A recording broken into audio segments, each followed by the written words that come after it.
10 বছরের জন্য 12 বছরের জন্য করো 72,000 টাকা তুমি ডাবল বেনিফিট পাবা। তখন গিয়া কয়েকজনের সাথে বলতাম, আবার আমি বললাম যে হালিম ভাই বিমাওয়ালারা তো ম্যাক্সিমাম সময় বাটপারি করে, টাকা পয়সা নিয়ে চলে যায়, দেয় না। তখন উনি বললো যে শরীফ দেখো টাকা এটা আমি দিচ্ছি, যেহেতু এই এরিয়া ম্যানেজার আমি, এর সম্পূর্ণ দায়ভার আমার। যদি কেউ টাকা পয়সা এরকম কোনো মন মানসিকতা থাকে মাইরা যায়, তাহলে আমাকে ধরবা, টাকা আমি দিই। আমি মোটামুটি 3 বছর পর্যন্ত কিস্তিটা চালাইছি। চালানোর পরে কয়েকদিন পরে আমি বাইরে চলে গেলাম। বাইরে থেকে আসার পরে শুনি উনি দেউলিয়া, হালিম ভাই দেউলিয়া, এই ভাইরা ইন্স্যুরেন্স, উনি যে এরিয়া ম্যানেজার উনি দেউলিয়া হয়ে গেছে। পর্যায়ক্রমে উনি এক সময় দেশ থেকে ওনার ঘরবাড়ির মাল সামানা নিয়ে ভাড়া চলে গেল। পরে আবার আসার পরে আমি ওনার সাথে যোগাযোগ করলাম, বললাম হালিম ভাই আমি যেই টাকাগুলো জমা দিচ্ছি ওই টাকাগুলো আমার রিটার্ন পাবো। উনি কি বললো যে না, এই টাকাগুলো তো রিটার্ন দেওয়ার নিয়ম নাই। তারপর মনে করেন 2015 সাল পর্যন্ত চালানোর পরে উনি জমি থেকে ইস্তফা দিয়া মানে চলে গেছে। হালিম এবং আবু দুইজন। তারপরে আমরা সাবেক মেম্বার সালাউদ্দিনের সাথে যোগাযোগ করে ওনারা আটকাইছিল। পরে উনি দায়িত্ব নিচ্ছে, সালাউদ্দিন মেম্বারের দায়িত্ব নিচ্ছে যে আমরা একটা কোনো কিছু করে দিব।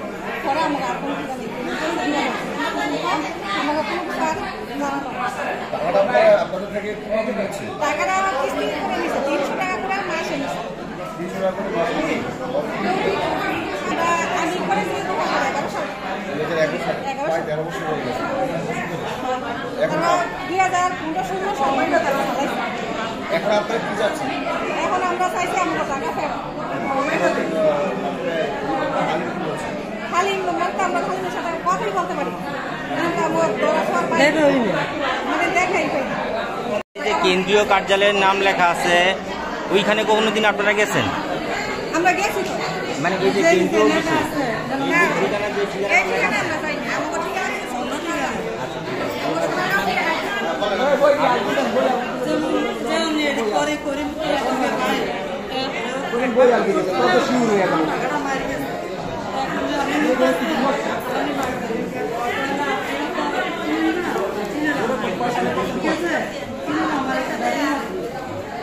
কথা বলছি বলার পরে 3 দিন আগে আমার আম্মা মারা যায়।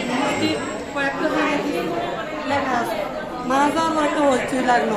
লাগার পরে কি করলো, আপনাকে বইবেন দিলে টাকা আপনাকে ফেরত দিব বা আপনাকে এই কথা বললে তিনি অ্যাডমিশন মনে এই পর্যন্ত খুবই তো স্থকে আছে। ওনার সাথে দেখা হয় না, কথা হয় না, একদিন যোগাযোগ হয় এই পর্যন্ত। কত টাকা দেবেন আমি জানি না, আমার আম্মা তো মারা গেছে। আমার নামে ছিল এটা, আমার আম্মা তো মারা গেছে। এখন আমরা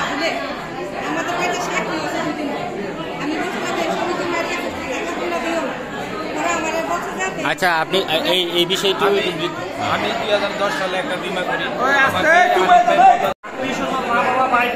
এই ইন্স্যুরেন্সে সঞ্চয়ের নামে যে প্রতারিত হয়েছে, আমরা তার সমাধান চাই। আমরা বাজারঘাট ইউনিয়ন পরিষদের যে ভারপ্রাপ্ত নতুন চেয়ারম্যান হয়েছে জনাব সাইদুল আলম চেয়ারম্যানের কাছে আমরা সকলেই এর একটা ন্যায্য সমাধান চাই। আমাদের সমাধানটা আমাদের যেটা হচ্ছে, অভিযোগটা হচ্ছে আমরা যে বাইরে লাইফ ইন্স্যুরেন্স কোম্পানিতে আমাদের গ্রামের সহজ সরল এবং যে লোকগুলা মা বোনেরা যেই সঞ্চয়ের জন্য তাদের কষ্টার্জিত অনেক কষ্টের টাকাগুলা 2004 সাল থেকে অগ্রগতি এখন পর্যন্ত 12 বছর, কেউ 15 বছর, কেউ 500 টাকা 400 টাকা মাসিক যে সঞ্চয় করেছে তারা করে প্রতারিত হয়েছে। এখন তারা এই টাকা যার কাছে দিয়েছে সে লাপাত্তা। তার নাম কি? তার নাম হচ্ছে হালিম মির্জা। এখন আমরা এটার একটা সুষ্ঠু সমাধান চাই, আমরা আমাদের টাকা ফেরত চাই। এটা আমাদের সকলেরই কষ্টের টাকা, জমানো টাকা সঞ্চয়ের জন্য, ভবিষ্যতের জন্য যারা সঞ্চয় করেছে। আমরা প্রতারিত হতে চাই না। আমরা অনেকে 12 বছর 15 বছর যাবতে এটা চালাইছে, এখন এতদিন বলতে পারে না একটা পরিবেশের কারণে। বাক স্বাধীনতা মানুষের ছিল না, স্বৈরাচার বিদায় হওয়ার সাথে সাথে মানুষের একটা বাক স্বাধীনতা ফিরে আসছে। স্বৈরাচার হাসিনা বিদায় হয়েছে, মানুষ ন্যায় বিচার পাবে। ন্যায় বিচারের আশায় নতুন ভারপ্রাপ্ত চেয়ারম্যানের কাছে সকলের আকুল আবেদন, সকলের চায় যে তিনি আমরা সকলে একটা সুষ্ঠু বিচার, সুষ্ঠু সমাধান, তাদের টাকা ফিরে পাওয়ার জন্য যত রকমের পদক্ষেপ আছে চেয়ারম্যান সাহেব সহ ইউনিয়ন পরিষদের সদস্যদের নিয়ে তিনি একটি সমাধান দিবে।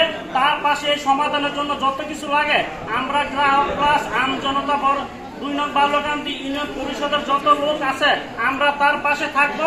আমরা এটার একটা সুষ্ঠু সমাধান চাই এবং খুব দ্রুতের মধ্যে সমাধান চাই। যে টাকাটা জমা করছে লাভটা নাই দেন, আসলে মূল দলটা সবাই যেন পায়। আপনাদের উসিলায় বা আমাদের নতুন যে চেয়ারম্যান আছে সবার উসিলায় যেন আমরা এই গ্রাহকরা সবাই আমাদের মূল দলটা আমাদের লাভের প্রয়োজন।